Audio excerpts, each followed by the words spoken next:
And we are back. Welcome to the O&B Puckcast, episode number 275, brought to you by FlyersNittyGritty.com, Jim South Street, and featured on HockeyHotStove.com.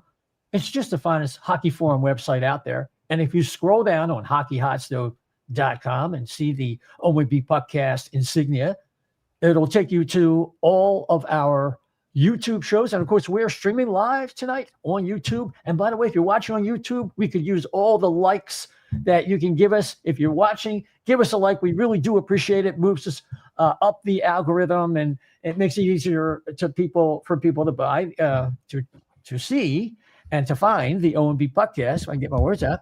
And we're also live streaming tonight on X and Facebook. So let's bring in the panel for first thoughts. Chef B, the Flyers have played 3 games, and they showed us the good, the bad, and sometimes the ugly. Yeah, a little bit of everything, but it was fun. And just going back a couple of seconds there, if you want to buy, you can always buy advertising time with us. We don't mind that one bit. So, but yeah, it's been an interesting open to the ceiling. It had a little bit of everything. It was kind of like everything that you expected because of everything we saw in preseason. Can't wait to delve a little more, but let's get on with it. Let's introduce the rest of us. You got it. The great Dan Silver joining us tonight. What's on your mind? Got to get the pitchforks back out for the Emil Andrae yo-yo up and down. The chef keeps talking about how it's going to be an exciting year and you got to have fun. And I'm always a little skeptical. I did have fun watching the game Monday night. It was really entertaining. But now I'm mad again about Emil Andrae. Mm-hmm. So I'm sure we'll get to it. Oh yeah. We'll get to that. We'll get into the game recaps. Talk about some of the other things like the defense and the decision made that we just brought up about Emil Andrae up and back down. But I might we'll talk a little bit more about that. But before we get going, Chef, people who are watching us on the live stream or if they're catching this later on YouTube, it can see on the Chiron a mention about summit adjusters. And maybe you could remind the folks that live in PA, New Jersey, and Delaware why they should pick up the phone and call summit adjusters instead of right away to their insurance company. Yeah, well, we had a really nasty storm blow through there. We were spared a little bit in the Philadelphia area, but down in the shorelines, Wildwood, Ocean City, all that, they took a little bit of a punch. And you want to call Summit before you call your insurance company if you have damage to your home, because one wrong word could get you denied, get you, limit your coverage or whatever. Let these guys take care of you. That's what they do. They'll get you more money for your repairs. They think of things that you don't think of.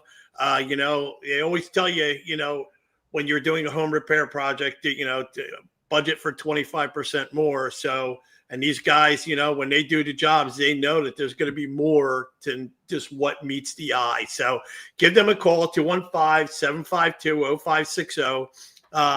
They're licensed in New Jersey, Delaware, Pennsylvania, and soon to be coming to Maryland. So, that'd be great. 215-752-0560.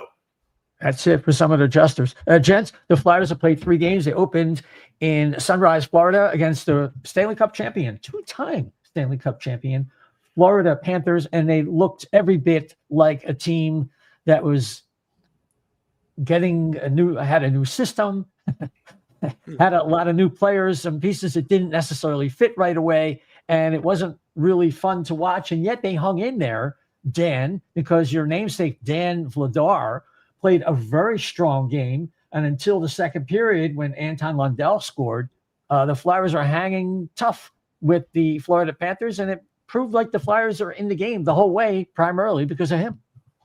And any of the loyal watchers, listeners of our show certainly know that I'm a big fan of Dan Vladar. And I was giving the case all summer for why I thought that he could have a really good season for this team. And so far, so good, I would say. It really is nice having goaltending that can keep you in games, as opposed to last year when, 40% of the time we had to deal with Kolosov or Fedotov. So, in that first game, the Flyers have had 3 tough opponents. They opened up with the Stanley Cup champs who had already had a game. So they kind of had a game to work out some of their stuff, and the Flyers came in cold. I thought, considering that, they played pretty well. And then I thought the Flyers played pretty well against Carolina also. Urson was good. Carolina, I think they're still undefeated. I mean, they're a really good team. And so, yeah, I was encouraged by those two games. And then they got the win against Florida in the home opener. So it's been an encouraging start to the season, despite some things that I'm sure we'll talk about that are not ideal at the moment. But all things considered, I think it's been a pretty good start to the season. And there's definitely some reason for optimism, I think. Mm-hmm. Yeah, Chef, as we move to the Carolina game, that the Flyers were more competitive in that game, even though they had very similar moments of confusion and lack of ability to get out of their own zone, which harkens to a subject we'll talk about a little bit later. And of course, we had the controversy as the Flyers fought back, clawed back, and made it to overtime and thought they had a victory. What was on your mind as you were watching that particular game? Well, all three games, I will say this. I think I said it in our predictions. I agreed with Dan. I mean, when Dan was talking about Vladar and we were going back, and I said, oh, let me take a look at him, because Dan was very adamant and very because he had actually picked him for a fantasy team too, I think, drafted him in his fantasy league. So I said, traded for him. Yeah, exactly. And I said, Dan knows his stuff when it comes to, like, I had nothing to, so I looked at him. I'm like, hey, you think he's on to something here? And I said that in the last show. I said, I'm going to agree with Dan. I think he could be very, very, he could steal a job. And, people were predicting their times and all that. And I thought they were both, even in the second game, I thought Urson was very better than average, very serviceable. I thought there was one or two times when he was out of place and it looked like he was scrambling, but overall, and then you get to the big controversy at the end of the game, where whether or not you agree with the rule, that was the rule. Even if the goalie is initiating contact, that's still the rule. You got to know that stuff. Unfortunately, you change the rule, not the victory. But so I was very happy with the fact that many times last year our goalies were killers of the momentum, and it didn't happen these first three games. It very, very easily, all three games could have went to overtime at one point. I was surprised, the third one didn't. And I said that, get used to it. This kind of year, is this the kind of year it is going to be? They're going to hang around in games where they shouldn't really, because of the way they play and the way that it's instilled to them. So I think we're going to, whether or not it's entertaining or whatever, it's going to be fun to watch. It might be crazy because you think they should win more, but I really do think it is going to be an entertaining and fun season with all these games being this tight, Yeah, I mean, Bobby Brink with a career game. It was all over the place. He had a goal and assist. We thought he had 2 goals with the overtime that was called back. And by the letter of the law, I think I have more problems with how the rule is written than the application of it. And I think if we're being objective, they applied the rules properly. It's just, I think Elliot Friedman said something to the effect of he's a veteran, and Anderson, I'm talking about the Carolina goaltender, and he knew by initiating contact like that it would bring attention to what happened with Sanheim, because even if Sanheim had avoided him, he wasn't getting back. He wasn't stopping. No, exactly. Shot. Yeah.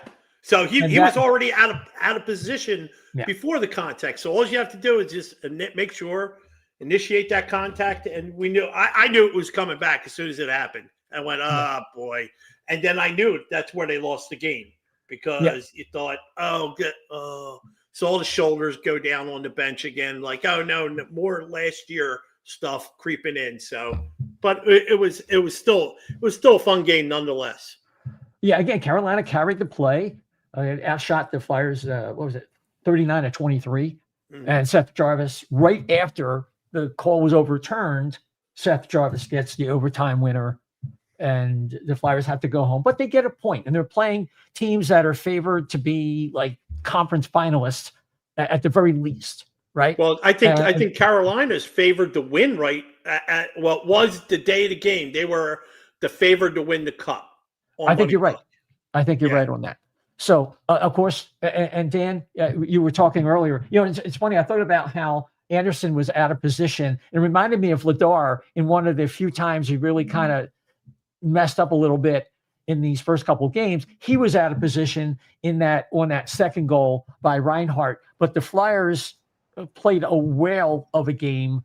It was a lot tighter than the score indicated with all the empty net goals. Mm-hmm. But it was really, obviously, the Flyers' first win. It was the most fun game of the year. And it just like, yeah, this team can entertain us this year. That's kind of the feeling I was left with. And, of course, Couturier looking like vintage 18 with 4 points.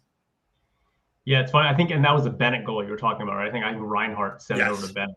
But, before the game, I thought to myself, if I was a sports bettor, and I play poker, I bet on horses, but I don't really bet on sports, I would have bet a hefty sum of money on the Flyers money line to win that game against the Panthers Monday night. I just had a really good feeling that they were going to come out, play well. They were the underdog. I really thought that they were going to win that game. And they played a really good game. I mean, they were skating. They had the home opener energy. Vladar, as you mentioned, was very good, except for that one goal, really. And hopefully that's not a habit, because he did have the one bad goal that I think Marchand scored, maybe. Right through a screen in the very first game. But, overall, he was very good. And the play of the game, I think, clearly was the Trevor Zegras play that he made behind the net. I mean, that was one of the best plays that I've seen a Flyer make in a very long time. I mean, almost you can go back to Eric Lindros in terms of like passes like that. And the great thing about that play was that, there was a really good interview on ESPN with Trevor Zegras before the season started. And he talked about how, he wants to be known as a hockey player, a good hockey player, not a guy who does trick plays and the lacrosse goals.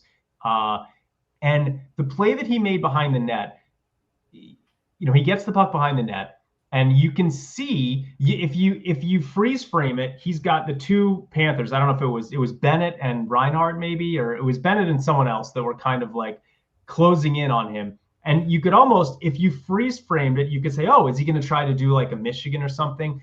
And no, I mean, he literally, both these guys go barreling into him. He sidesteps them, finds a way to get the puck, moves it out in front.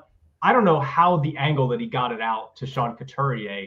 And of course, if Couturier doesn't bury that, we're probably not talking about it. But yeah, what a play by Zegras. And the fact that and Rick Tocchet talked about this, that he stood in there, he took that hit.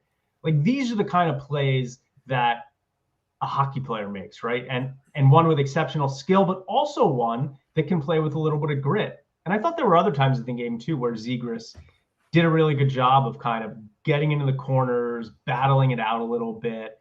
And I'm just wondering if this is going to be sort of a turning point for him where he can play more physically like that a little bit. Obviously, he's never going to be a highly physical player, but if he can do things like that, where he can take hits to make plays, I think it's really going to perhaps help him find a level of consistency in his career that could really help this franchise. So for me, that Zegras play was incredible. The goal that Tyson Forster scored was fantastic. Oh, I mean, yeah. The poise that he showed. Was that like Matthews? Like he altered his shooting angle? The poise that he showed, corralling that puck, moving it around two Panthers, and then firing it off. It did look like something that Austin Matthews would do.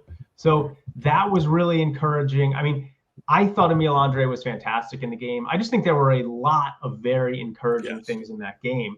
And it was fun to watch. It was a good game, and it did get me excited for the rest of the year. And I know we'll get into it, but the one guy who still hasn't showed up really is Matvei Michkov, and you got to think that'll change. So there's a lot of things to be excited about. Well, I was going to mention that. Okay. I just want to mention one thing before, and of course now it slipped my mind, but I think that the one thing I thought was most telling was Florida put on kind of like a full court press in that third period. Yes. And they were all over the Flyers. Physically, they were forechecking the hell out of Flyers. And the Flyers showed the resilience, kind of like embodied by Zegras, taking that hit And then Ziegler was on his backhand when he made that pass to Couturier because he's left-handed, right? Yep. So the Flyers are able to overcome that and like they had let up a shorthanded goal at the end of the second period, and then it was tied before they knew it. So everything was there for them to fall apart, but they did not. And I just wanted to point that out. So, Chef, you got it. Well, I'll capitalize on that and go. That box plus one that they're playing saved them numerous times during this game, especially when they were the late penalty. They were shorthanded for like almost 2 minutes. They were in that. They were stuck with that extra man. That was crazy. Yeah. And they kept them to the outside. It's like, who cares? Like they took away any seam. Nobody took the bait to go out and be out of place. So I thought that was good. And the other things, like I know Dan had just mentioned Michkov, but I didn't understand. I didn't realize he had like an ankle injury, and I don't know if that was factored into anything, but I heard that today, I think so. And then, but the other two things I want to point out in that game too. Well, three, I guess. Andrae. In the first period alone, you could see them getting out of their zone so much easier than they did previously against that Florida team. And that Florida team is still a playoff team, even with those injuries. They're still a really good team. All right, even with the Barkov. Really. Yeah. Barkov and all them, and Brady and who was the other guy? Who's the other top guy that's injured for them? But anyway, Kachuk is injured, and they just missed. Kulikov just went out with a hand. That's who it is. Right. Yeah, so he missed that like too. So they're losing three of their best, top players. So so I thought that was real. That were still a good team, and you could see it. And the Flyers hung in there. So I was very happy about that. They were getting out of their zone easier thanks to Andrae.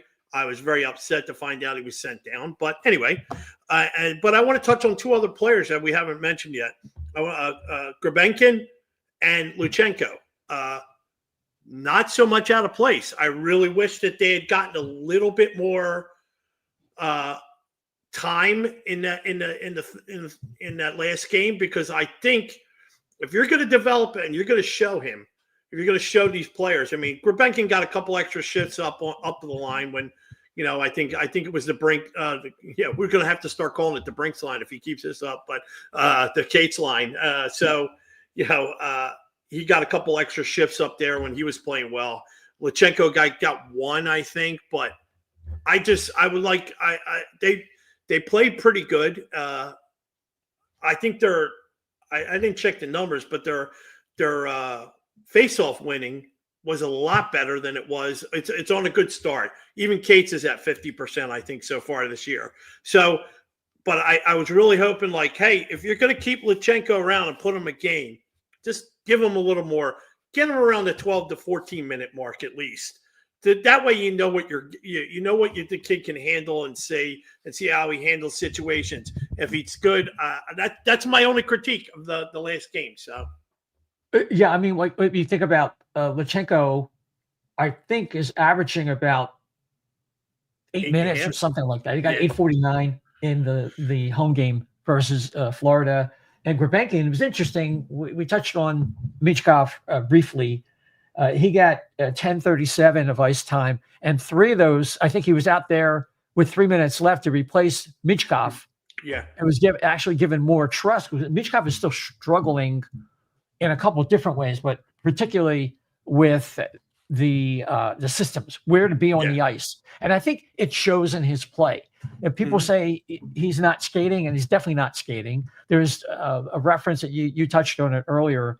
Bill Meltzer said that Michkov had injured himself on the ice in Russia at some point. I don't know if it was a tourney he was playing or what the deal was, but it interfered supposedly with his ability to train and his conditioning. So, but he just really through 3 games. He looked a little bit better at times in the last game, but he's struggling right now. There's no, I can't put lipstick on the pig. Yeah, they had they had his first media availability today with Michkov through his translator, obviously. And he talked about the ankle. He said that basically he kind of like rolled the ankle a little bit and it interfered with his off-season training. But then he was very careful to say that the fact that he has no goals or points has nothing to do with the ankle. He said the ankle is fine. It has nothing to do with that.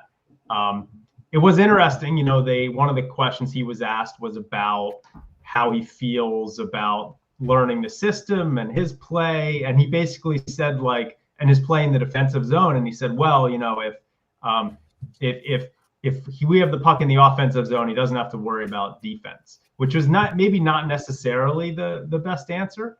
And they asked him about the power play. He said it's too early to tell about the power play.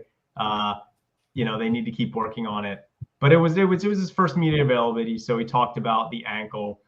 You know, I think Rick Tocchet's been very good with his media availabilities, talking about Michkov. I mean, he said, you know, Michkov didn't get much time in the overtime game, the second game, and Tocchet said, look, I'm playing the guys that were skating. And I thought it was very fair. I mean, there were a lot of Flyers fans on social media that were, you know, saying, oh, same old Flyers, they're benching Michkov. And he wasn't playing 2 that games well. in. Yeah. And I did think he played better in the third game, but still didn't play great. And it certainly seems like that shorthanded goal was, you know, it was everyone's fault, but maybe a little bit more to do with him. So I think that was something Tocchet didn't like. But Tocchet was very careful to say that he thought that Michkov played better in that third game. So look, it'll come around. I do think that one of these off seasons, he's really going to have to work on his skating and his speed. And whoever worked with Bobby Brink on his speed to be a good guy for Michkov to work with. But I think it'll come around. So we'll see what happens with that. Gurbenkin was fantastic.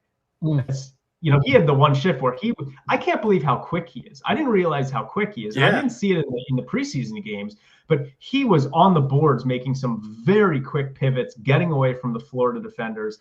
And Tocchet even said, when someone asked him about Gurbenkin's ice time, Tocchet said, you're right. He's the guy you guys should be asking me, you know, why Gurbenkin's not getting more time, because he has looked fantastic. So there are guys like him and Luchenko who I think they want to get more time with. Luchenko is going to be really interesting because I don't see like a certain path for him to get a lot more time. I mean, they've got their top 9 is fairly set. Like who's he replacing out of the top 9? If you've got Michkov, Konechny, Brink, Couturier, Zegras, Cates, Tippett, Forster, Dvorak, and it's clear they want to give Dvorak, you know, he's earned it too.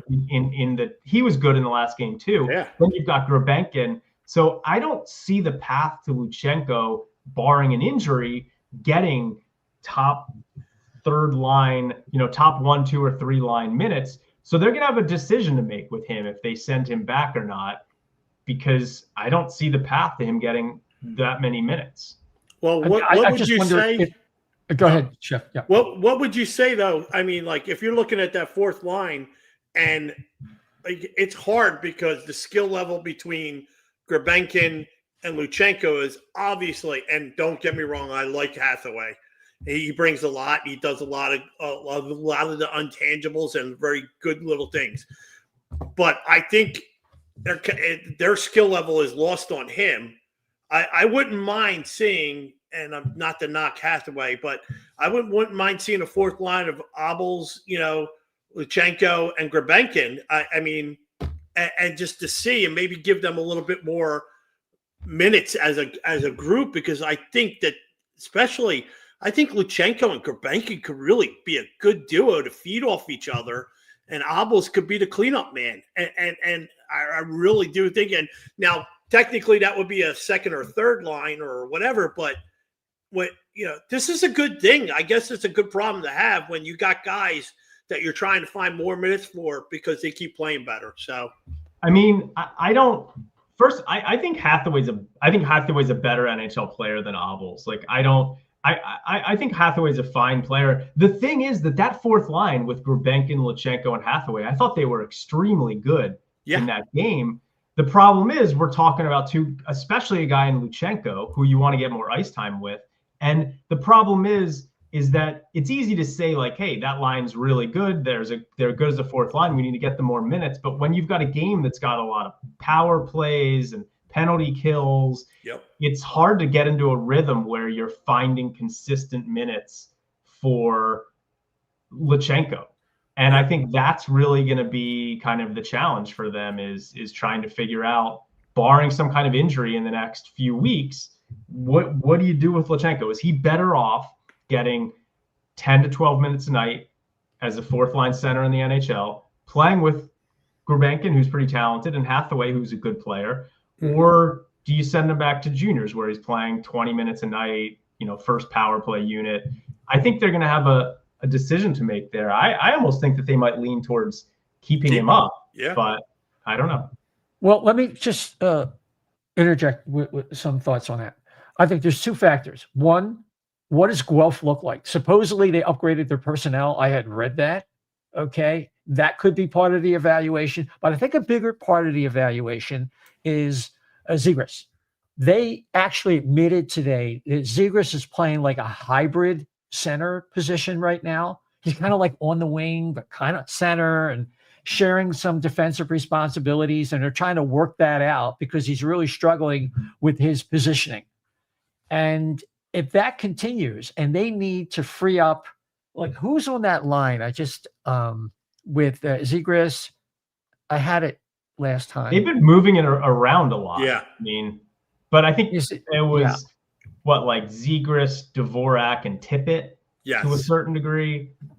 Right. So Dvorak, which I don't think, I think both Zegras and Tippett need the puck. Dvorak could really help Tippett, in my opinion. And if they need Dvorak at center, so the whole thing is the holy grail that is the Cates line. And look, that's a great line and all that.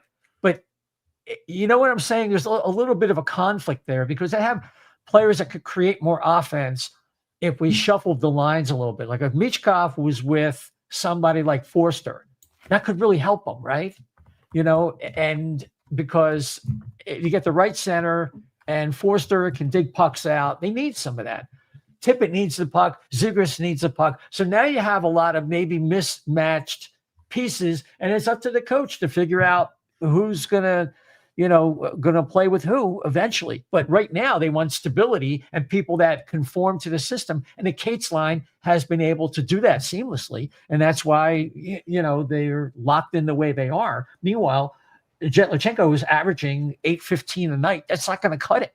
So like you said, Dan, they're going to have to make some kind of decision. And I think they're going to spread this out maybe for like a total of like 15 games, like Flyer games, until they figure out what they want to do with Lutsenko before they reach the 9 that he gets. Or I think he has 9, and he could, get to once he gets to 10, then the clock begins on the ELC.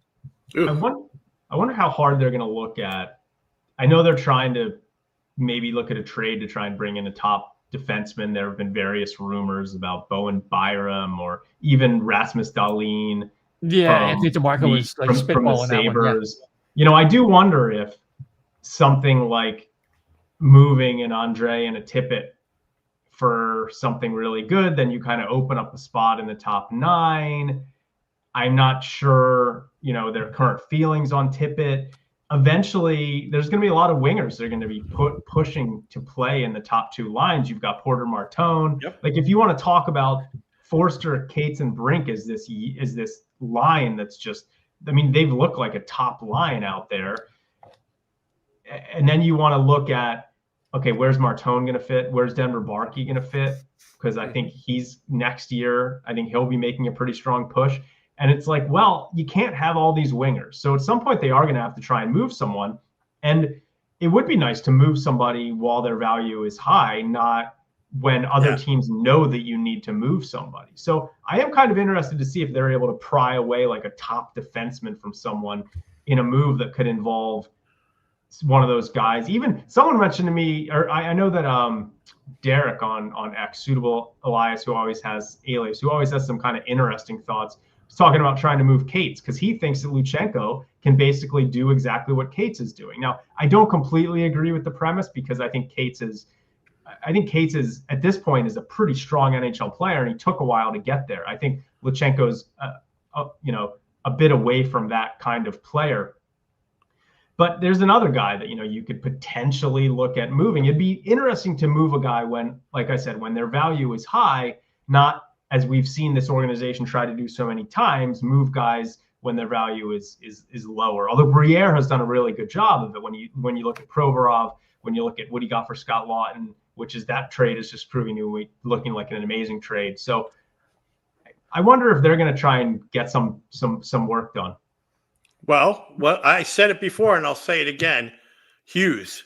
Is there any chance they get Hughes out of Vancouver? I mean, if you're looking at it from a perspective of getting a slot, because you might have to maybe move one of the smaller defensemen, and you were talking about Andrae and all that. But that's the kind of move that you could, if you're talking about making a slot for some of these up and coming wingers. I mean, and it gives you, and what it also too, it gives you a year to actually kind of like groom him and to re-sign him. You know what I mean? He's still got another year left. I just think it's probably because it's got to be done soon, because we're going to go into free agency next year, and there's going to be nobody there of consequence, and we're going to have all this money for nothing. There's already nobody there. With Hughes, I know he's got the great relationship with Tocchet. I mean, he's one of the best players in the league, bar none. I don't know if they would trade for him, because you've already got Drysdale and York, and they clearly are trying to get bigger on the blue line, not smaller. So, maybe Drysdale goes the other way in the trade. I just think that if you bring in Hughes, you're really diminishing the type of value that you're trying to get from a Drysdale. So that's a question mark I would have. I mean, you're going to have to sell the farm to get Quinn Hughes, I would think. Now, maybe it's not going to be as much as that, but he's going to be your top power play guy. So that's not going to be Drysdale, who I haven't thought is great on there. The team to me just seems like they're very committed to making Jamie Drysdale work. And I'm not sure how getting Quinn Hughes fits in with that. Plus, Hughes is going to be an unrestricted free agent soon, I believe. And I don't know how much longer his contract is. 1 year. Again, 1 he's year after really next talked year. about wanting to play in New Jersey with his two brothers. So, do you give up the farm for someone who might just go to New Jersey quickly? No, that's the whole thing. I mean, I would imagine if they're getting a player like Hughes, they would send back somebody who's comparable in skill set, like a Drysdale or a York or Andrae. If we're, getting rid of a top forward, it all sounds like a pipe dream to me. I know, Chef, it's something that you've been harping on for a while. A lot of people feel that way. You're not alone feeling that way about Quinn Hughes, because of the relationship that he has with Tocchet, and his deal is good. Yeah, through the end of 27 season. Yeah, Quinn Hughes. So I just think that in all reality, if we drafted defenseman, that's 3 years, unless he's kind of like, he's got to be number one or number two pick to make an impact right away. He's got to be very close to NHL ready, if not NHL ready, if you draft somebody. You have all these guys in the pipeline that could be number two centers. So in my opinion right now, you can get a number one center in a trade or something later on after you've accumulated. But the hardest thing is going to be to get that top D man that fits your timeline with all the other players, because now he's going to be 3-4 years behind everybody else, the number one D. So I think you have to kind of almost go for broke on a number one D that's going to be ready to make an impact this year or next year, or within the next few years. I go back to watching the NHL draft lottery, and they took two of the ping pong balls out. And at the moment, there were only like 4 teams alive to get that first pick based on what that last ping pong ball was going to be. The Flyers, the Penguins, the Oh, Islanders, that's just maybe this, one this other past team. draft, right? Yep. Yeah, the this past draft. For Yeah, I mean, Schaefer. once they had drawn 2 of the balls and the third one was left, and they were showing the formula live on TV, the Flyers had like a 28% chance of getting that number 1 pick. And you see how good Matthew Schaefer is. He already looks like a number 1 defenseman in the NHL. I mean, he's got 4 or 5 points in 3 games, something like that. He's looked unbelievable. Ridiculous. I mean, man, that would have been so nice. Would have been nice. Oh, yeah. Well, I mean, the Flyers are not going to trade, I don't think, for Quinn Hughes or Bowen Byram, because I think their contracts are good through 27. That means they couldn't attempt to sign them until July 1st of next year. So then you'd have to hope and pray that if you made a trade for one of them, that they would actually sign. And this is why I look at Anthony DeMarco's, admittedly, a spitball of an offer of a player like Dahlin, who's probably a top 5 to 7 defenseman in the entire league, to trade Lachenko, Tippett, Bonk, and a 2027 first-round pick for Rasmus Dahlin. And that's a trade you look at and say, yeah. Because if they got that, if they got the player, especially early enough in the season, they're talking Armageddon already in Buffalo.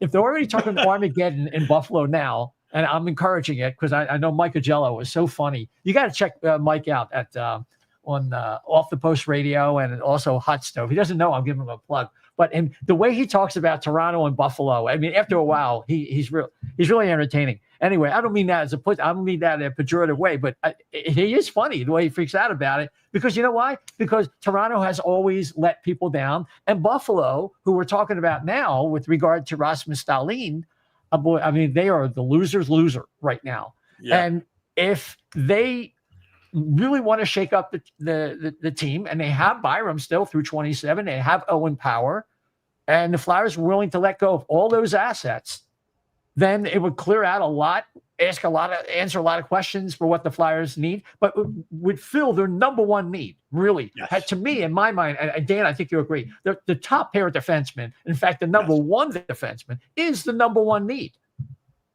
I would definitely make that trade that Anthony DeMarco mentioned. Rasmus Dahlin, and he's a bigger defenseman. I mean, he's 25 years old, fantastic offensively, a big defenseman. 6'3"? I mean, there's some similarities with him and Schaefer. I think that that would be amazing. I mean, I would trade a lot to get Rasmus Dahlin. He fits the timeline. That would be incredible. And you probably, you'd have to get them. You'd have to Tippett would probably have to be part of the trade, or somebody that makes decent money, because Dahlin makes $11 million a year for the next 5 seasons. But yeah, that would be perfect. I would give up Lachenko. I would give up Bonk. I mean, if you could get Dahlin, that would be very nice. Yeah. And we get into this conversation about Andrae. So Emil Andrae came up as we backtrack, and we were all happy about that because they're looking for more. And it's funny because that was right after Zamula's agent comes out and says, waiting for Igor will be given a chance to play at his level. He can't fully realize his potential because he's not given the opportunity, says someone named Shumi Babayev, who happens to be Igor Zamula's agent. And the Flyers' response was to call up Emil Andrae. I read that from his agent, and I was like, what? I don't understand what this guy's talking about. Zamula has had more opportunities than, compared to how many opportunities he's deserved. He's exactly. John Tortorella had him as the number 1 quarterback on the power play, despite the fact that, all 3 of us are better skaters than him. And they gave up 3 shorthanded breakaways. He's had so many opportunities. It's just wild. It's ridiculous. He was out there 3 times on 3 in overtime. How does somebody like lumbering like that get out there in overtime?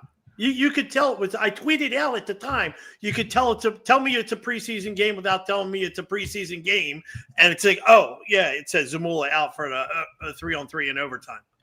I mean, I don't understand it.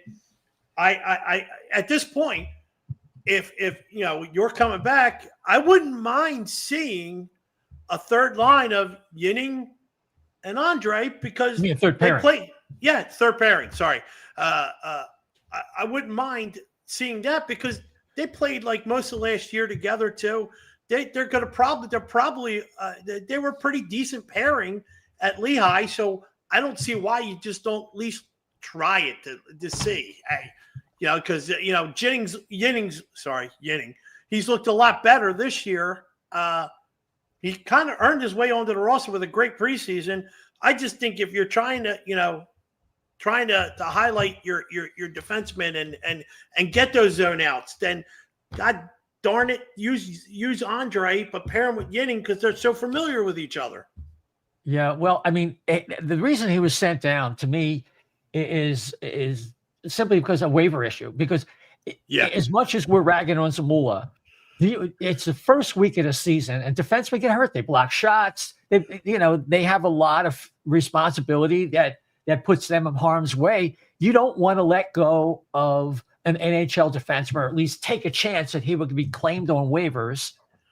And I can't blame them. But as the season plays out and they see where they're at, if they're really competitive, then they have to be willing to make a change. Yeah. I think at this point, Dennis Gilbert is probably as good as Zamula if it came to that. I think they'd feel better if they knew that Oliver Bonk was healthy and had played some exhibition games and was already starting the season with the AHL. If you read Anthony Sanfilippo, it seems like all the hype around Hunter McDonald has kind of died down a little bit, and he looks more like a quad A type defenseman, which is not a shock to me that I've watched him. Not that I dislike the player. I think he'll get a cup of coffee at the NHL. I doubt that he'll get more, but we'll see how that plays out. So I think that's why he got sent down. It's just early in the season. They don't want to throw Zamula away in spite of all the drama that his agent, cast upon the scene. I don't blame them. I think they made the right move in that regard because they just don't have the flexibility in the on the roster with the waiver eligibility, and he's just a victim of that. But if his play, go ahead. Yeah, the optics. I mean, I thought that he was good in the preseason. I thought he was certainly better than guys like Juleson and Gilbert and Zamula in the preseason, and then they send him down, and Flyers fans are sort of an outcry of, hey, this guy's better than these guys, and they decided to send Andrae down. So then we fast forward to a few games into the season, and Andre's back up. All right, the Flyers have realized their mistake. York's injured, so that probably plays into it. But this is great. He's going to play. He's going to play against the Stanley Cup champions, and he played great. I thought he was fantastic Monday night. He was assertive. He was aggressive. All the things that I like about him, he showed off on Monday night. I thought he was really good.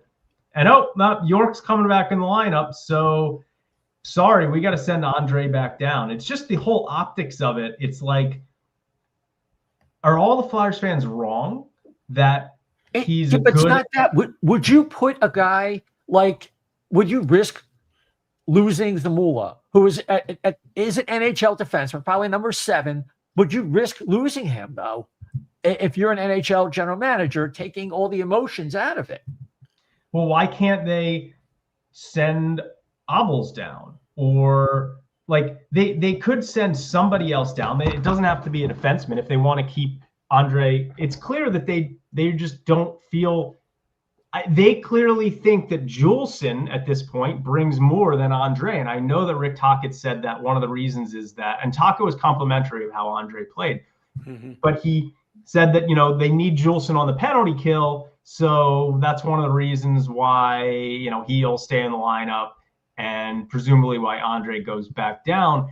There's just this weird combination of that they feel like they can't have York, Drysdale, and Andrae in the lineup, even though Tocchet said in his presser that that's not true, that they would be okay with that. But clearly someone in the organization feels that way, that they can't have those 3 small guys in there. And, and then I don't know, maybe they are watching for different things than I'm watching for, than other people are watching for. It just seems so blatantly obvious to me that he's one of the, let's say that obviously Sanheim's a better defenseman than him. And look, you could say, okay, York's a better defenseman than him.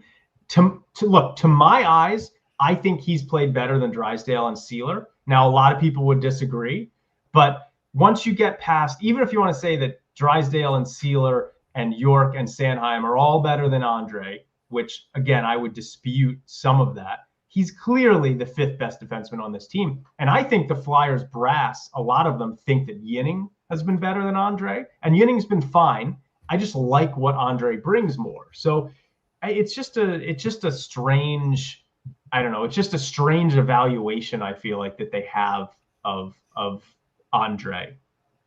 Well, I think once the Lutsenko thing is figured out in probably about 10 to 12 more games, I think this conversation will go away. I think they're going to carry extra defensemen, and Lutsenko won't necessarily be replaced. If he is replaced, he may be replaced with someone that either is waiver eligible or is considered replaceable. And a defenseman, though, get claimed. I think, to me, that's where the rubber meets the road. Fair or unfair, but it's early in the year. Let's see how things play out. I'm not going to be too upset. I mean, he played 10 minutes. He played 10 pretty good minutes. He does have his moments, though. I mean, I watched him the last exhibition game with the Phantoms, and he just made some whacked out plays that were reminiscent of what we saw in the second half of last year. But I like the player. Don't get me wrong, but he's not all that. He's a really good player. He makes some mistakes. He definitely makes some mistakes. He makes some turnovers. I just really like the aggressiveness. Yeah. Yeah, I just really like the aggressiveness that he shows out there. And I think ideally the Flyers want Drysdale and York to show some of that same aggressiveness that Andrae shows in some of these games. Like, I think if Drysdale or York played with that kind of aggressiveness, they would be much better NHL players. And I think York maybe is taking some strides towards getting to that, but Andre's not as solid defensively, certainly as York, but I just watch him and Drysdale, and I really hope Drysdale develops into this defenseman that I feel like they all are trying to sell us that he is. I don't see it yet. And I want to see it, but I don't see it yet. But did we see Sanheim what he is now? Did we even see that 3 years ago? No, we did not. So I think that there's a difference between Sanheim and Drysdale, I think. Even Sanheim, but even back in the day, Sanheim would have some plays where he would score really nice goals, once in a while, big slap shots. He would show glimpses of sort of what we see now all the time from him. Drysdale, I just think they're somewhat different players, Sanheim and Drysdale. It's just the arc of the career I'm talking about, though. Yeah, defensemen have a longer arc for their career, but Andre's also a young defenseman. Like, we're comparing two young defensemen, so why can't Andrae develop into that, right? Like, they want to give Drysdale all this rope because they think of what he could develop into. Why can't Andrae develop into that? And they're not giving him the same rope, and I think a lot of it is because of what they traded to get Jamie Drysdale. They traded away Cutter Gauthier to get Jamie Drysdale. It was inevitable, though. They were going to lose Gauthier, so it's like... No, but I'm saying I get it. Because, they have their guys. They're going to give Lutsenko a lot of rope to become what they think he can become because they picked him over Zev Buium. Like, these guys didn't draft Emil Andrae. Chuck Fletcher drafted Emil Andrae. I'm just saying that Jonesy and Briere are way more invested in the outcomes of Drysdale and Lutsenko, for example, than they are of Emil Andrae. Yeah. No, I see that. I understand what you're saying. I totally understand that. Mm-hmm. Yeah. We'll see how it plays out. I think the situation resolves itself unless they make a trade. And they're going to have to make a trade. I said this last week. I don't see how in the world they're going to get the talent they want without making a trade. And it's just a matter of when are they going to make that trade, because nobody is going to be available through free agency. And especially it's going to be before the Olympics.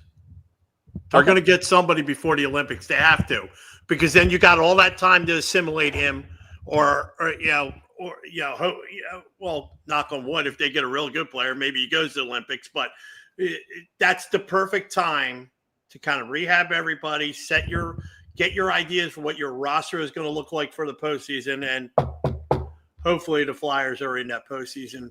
Yeah, I hope you can wake up your mic. Your volume dropped a little bit there. Sorry about that. Yeah, that's okay. No, we're hanging on every word. That's yes. Okay.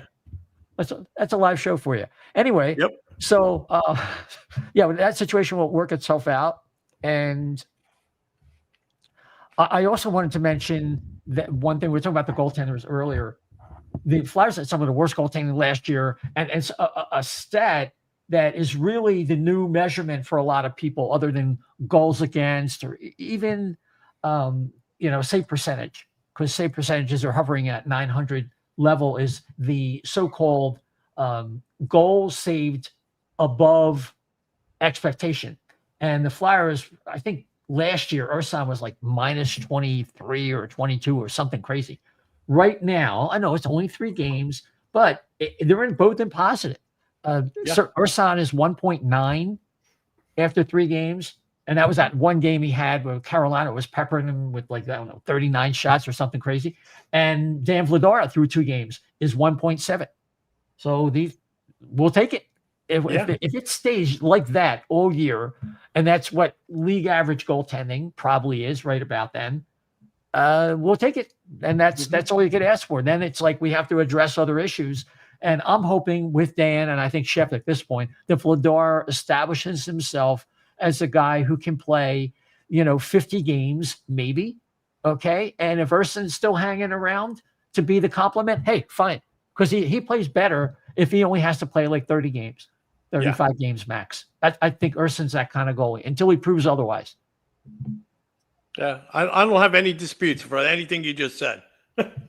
So I think one of the last things I wanted to mention tonight was one of the other aspects of the Flyers home opener was the Bernie Perrant celebration. It was truncated. They're going to have something more drawn out, very comparable to what the Canadians gave Ken Dryden, because the Canadians are so good at those ceremonies, and they're going to do something like that. I mentioned it on our last show when they're going to honor Bernie, and I'm kind of looking that up right now.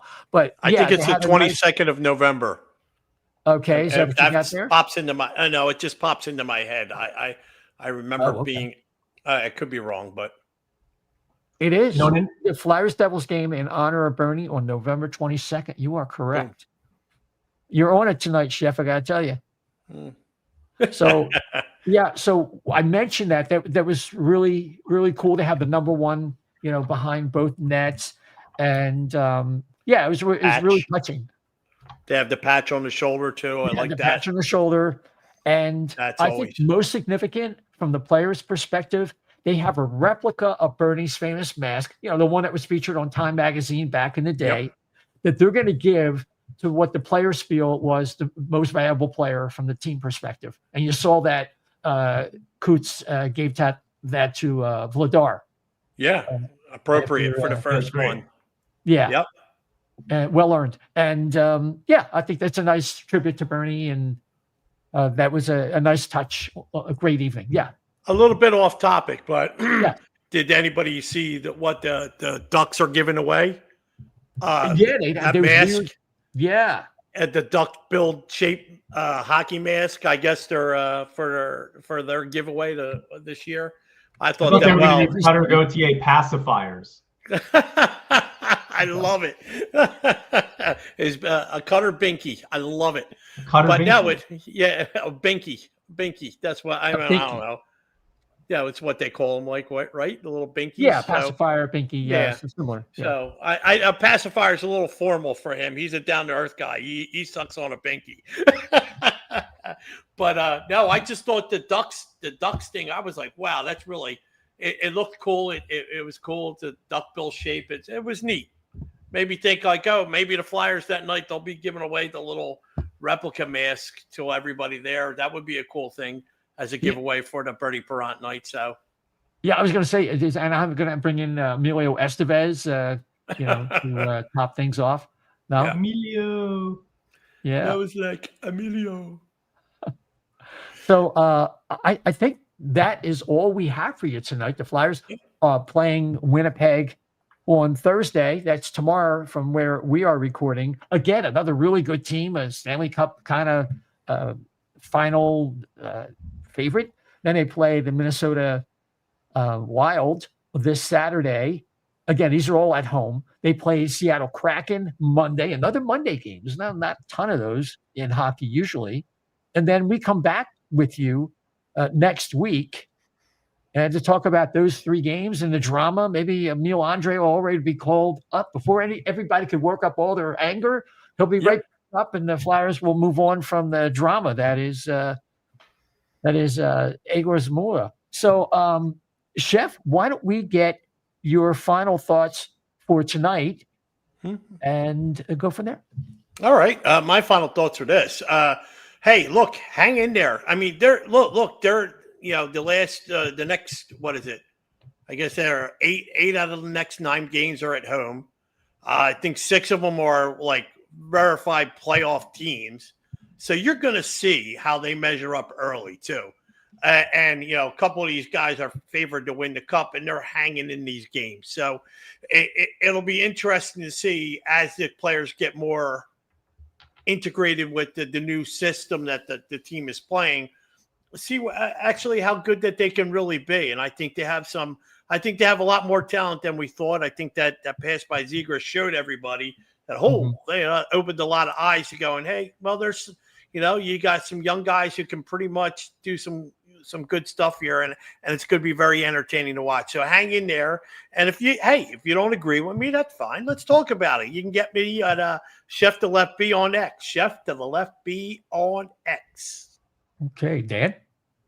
Yeah, so I've just a good game for Flyers fans to watch if they're free on Friday night is there's a college game, Michigan State against Boston. And a lot of Flyers prospects in there because Michigan State has got Porter Martone and Shane Van Zage, and Boston has got Carter Amico. I don't know if he's back playing yet, but Carter Amico and Jack Murtagh. So that's going to be a really good one for Flyers fans to watch Friday night. So I think it's on ESPN. Check it out if you can. Oh, cool. Yeah, absolutely. Hey, we had a comment tonight from our buddy Dan Knightley. Said he'll give Jetlachenko $5 if he shoots on Thursday. So we're gonna have to pass that along to Jet. Well, you know what? I'll add another $5 to that too. Yeah, let's see. If he hits the net, he'll get a 20 spot from me. If he scores, a cool 100. Well, I'm going to tell Jamie Basco from FlyersNittyGritty.com because he might get down there and we'll pass that along. He's got $25 waiting for him, but just shoot the damn puck. Anyway. Okay, so you can follow the O&B Puckcast on X at O&B Puck, at O&B Puck. Bluesky, same thing, at O&B Puck. And also on GETTR at O&B Puckcast. And you can follow us on several podcast platforms, including Apple, Spotify, iHeart, TuneIn, Amazon Audible. And, of course, we're on YouTube and Facebook. If you could subscribe to our show, it really helps us out. Give us some likes. If you give us a 5-star review on Apple, that's great. Give us those likes on YouTube. We really do appreciate it. All of these things move us up the charts when people are looking for Philadelphia Flyer podcasts. And we really do appreciate you listening for us tonight or watching us tonight. And so until next time, everybody, take care.